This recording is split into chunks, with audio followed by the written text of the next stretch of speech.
Hello, welcome back. In this video, we are going to take a look at Chapter 6 of Print Reading for Residential and Light Commercial Construction.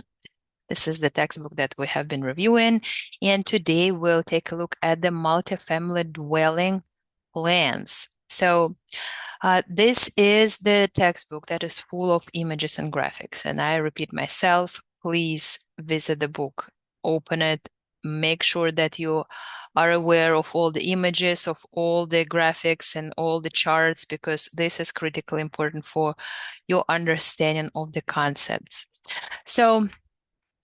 Here we're going to review the Shaw Place condominiums, and that's the building that this textbook is actually studying. So it's a 14-unit condominium project constructed of traditional building materials such as stone and brick, as well as more energy-efficient building materials such as exterior insulation and finish systems.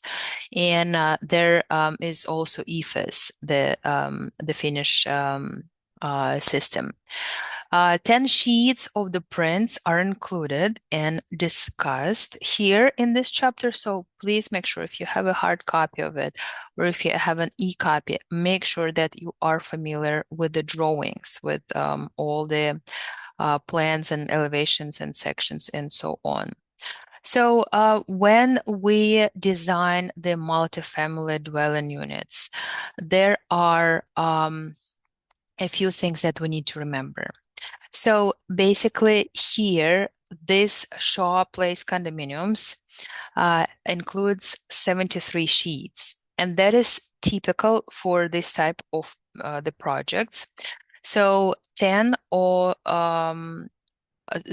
sheets are site plan, foundation plan, penthouse floor plan, roof plan, interior, exterior elevations, sections, and details.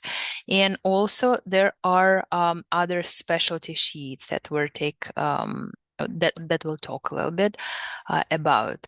So you know that site plan actually includes the like every let's pedal back a little bit. Every sheet includes the title block, right?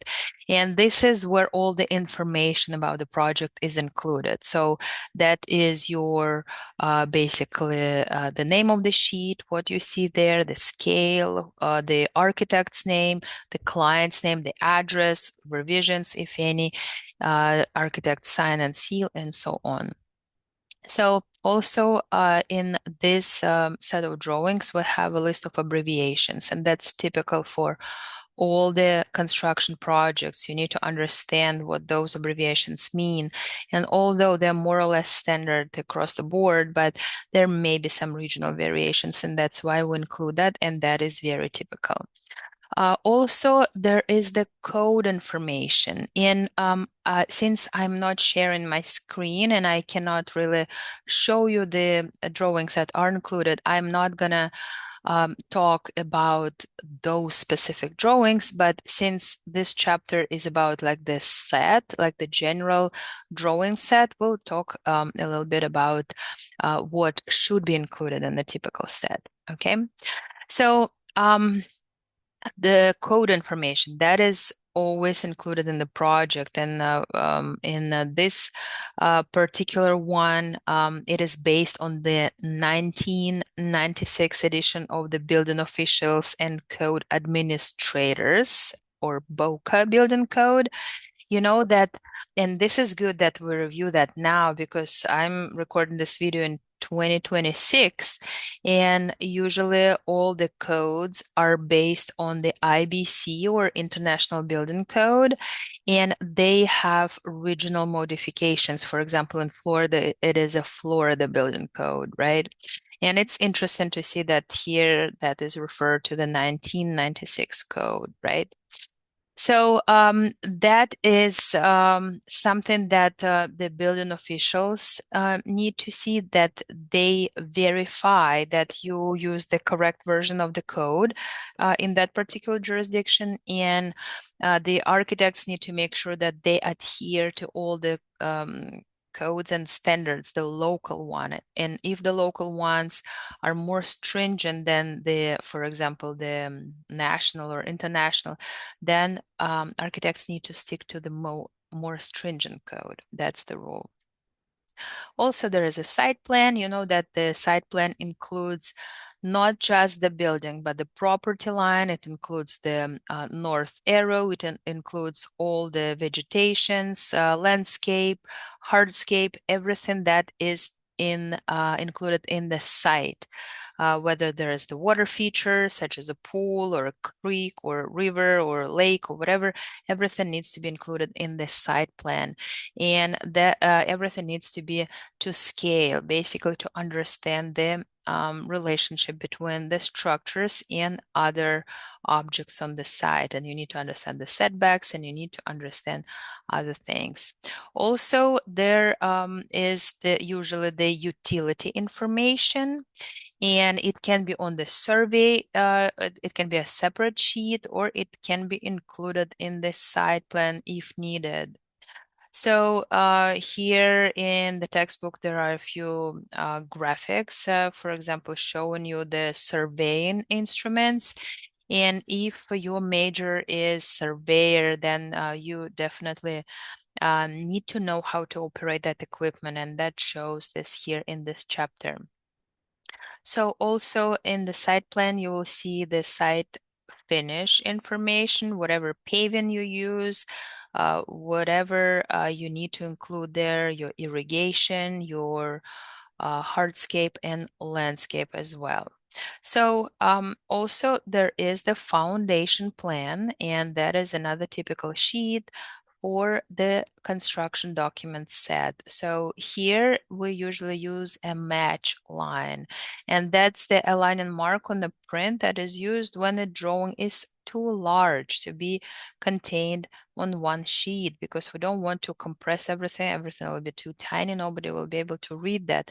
So we use the match line, and this is where the drawing actually breaks, and then it continues on the next sheet, right? So then we have the foundation supports. That's usually what is shown in the foundation plan, and the structural engineer prepares that, and the architect includes in the final construction document set.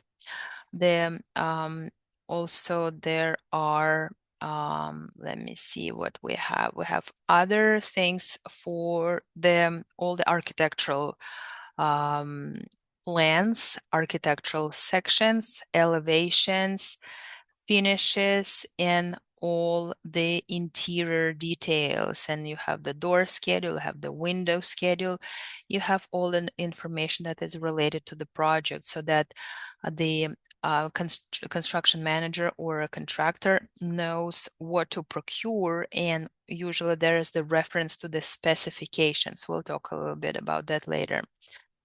So also there are mechanical, electrical, and plumbing sheets, and mechanical equipment usually is shown on the mechanical plans that start with the letter M. You can see all the mechanical systems, the loads, and all the typical wall sections where you see all the equipment and the ducts, and usually the RCP or reflected ceiling plan is the one that requires the most coordination between the mechanical and structural engineer, as well as the electrical and architectural systems. And if there's any like acoustics involved, then of course that is gonna take more time to coordinate.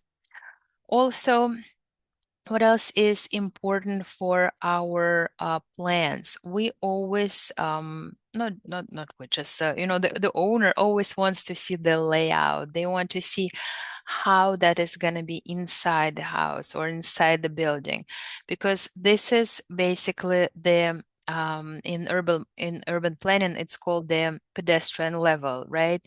We need to understand how the person will feel inside that space that the architect creates and the construction manager builds, right? So that is very human, and that is quite interesting that although everything is shown in the drawings and specified in the specifications, sometimes owner still cannot really see how the end result is going to look like unless they're provided with the renderings, and that is quite interesting. So here you can see all different types of plans and the room layouts and all the different things. So please visit the textbook because that is important, and all the details are there too, all the sections and all the enlarged plans, and that is important to understand.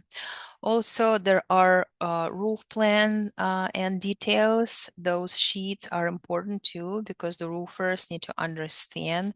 They need to know the wind design criteria, if any. They need to understand what underlayment goes there. You need to understand the slope of the roof and so on. So, and again, there are elevations there, there are sections there, there are all the different things and details here. And it's, of course, it's best to see it, right, than just hear what is actually depicted on those drawings. So we're not gonna spend too much time on this chapter just because it's very heavy on the details and the graphical representation of the concepts.